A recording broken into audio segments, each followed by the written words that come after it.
Saya melaporkan mengenai pemalsuan jenazah ayah saya. Itu kejadiannya mungkin sedikit bisa dijelaskan kenapa ada kecurigaan pemalsuan jenazah? Ya, ayah saya hilang sudah 3 tahun lebih setelah ayah saya ditipu pada saat ayah saya menjual tanah.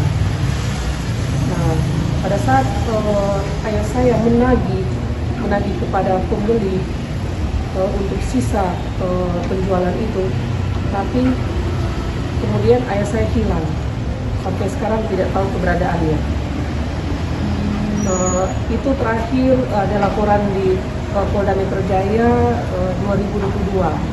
Pada Agustus 2025, saya mendapatkan info bahwa ditemukan makam papa saya di TPU Tegal Alur. Dan dari Tegal Alur itu saya mengecek bahwa secara dokumen ada 7 dokumen yang menyatakan bahwa memang papa saya sudah meninggal dan dikuburkan di TPU Tegal Alur.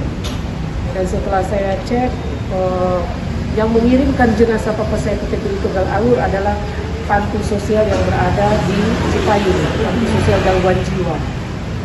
Setelah saya pengecekan di sana, pengecekan dokumen yang dikeluarkan oleh panti itu, dan ternyata ada banyak kejanggalan, sehingga saya bermohon kepada Kapolres Jakarta Selatan untuk mengadakan ekshumasi. Dan terima kasih kepada Pak Kapolres Jakarta Selatan, Pak Nicholas Lillipali, yang membantu saya sehingga sudah mengadakan ekshumasi identifikasi jenazah. Dengan bantuan tim dokter forensik Rumah Sakit Kramat Jati Polri, pada tanggal 9 Oktober 2025 telah mengadakan ekshumasi dan identifikasi itu udah berupa kerangka tulang.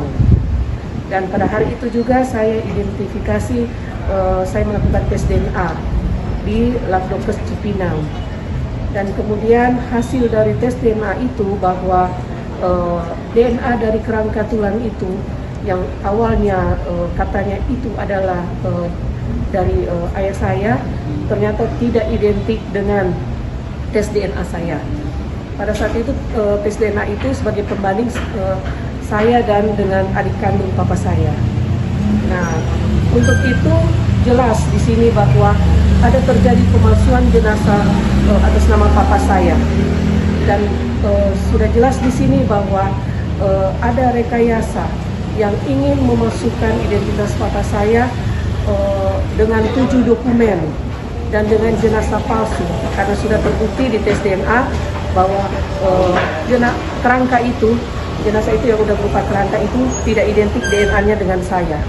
Untuk itu saya melaporkan ke Mabes Polri, saya melaporkan ke Bareskrim di Tipidum untuk membuat LP pemalsuan jenazah. LP pemalsuan jenazah cuman karena kita belum ada pasal pemalsuan jenazah, jadi jatuhnya LP itu pemalsuan dokumen dengan pasal 263, 264, dan 266. Dan dari Bareskrim dilimpahkan ke Polda Metro Jaya ke Krimum.